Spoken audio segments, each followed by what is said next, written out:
Beredar surat pemberitahuan kenaikan retribusi sampah di Kota Ambon. Ini penjelasan Kepala Dinas. Beredar surat pemberitahuan yang ditandatangani Sekretaris Kota Ambon, Agus Rimase, terkait kenaikan retribusi sampah di Kota Ambon Kamis 29 Februari 2024 kemarin. Menanggapi hal itu, Kepala Dinas Lingkungan Hidup dan Persampahan Kota Ambon, Alfredo Helmahua, mengaku kejelasan dari surat itu tidaklah benar. Pasalnya, Dinas Lingkungan Hidup dan Persampahan tidak menaikkan tarif retribusi sampah bagi pengusaha rumah potong hewan, PKL, lapak, dan sejenisnya.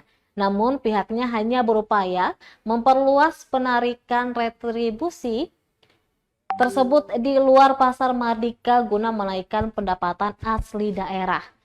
Kedua, lanjutnya, penetapan besaran retribusi PKL, lapak, hingga pengusaha rumah potong hewan telah tertuang dalam Perda Kota Ambon nomor 1 tahun 2024 tentang pajak dan retribusi daerah yang dikategorikan dalam bisnis sangat kecil dengan besaran tarif retribusi sampah Rp150.000 per bulan dan dikonversi menjadi Rp5.000 per hari. Helmahua menuturkan implementasi besaran retribusi ini telah ditetapkan dalam wilayah pelayanan pasar Mardika dan sekitarnya, sehingga tidak pernah menjadi persoalan, sedangkan wilayah pelayanan di luar itu belum pernah dilakukan penarikan retribusi.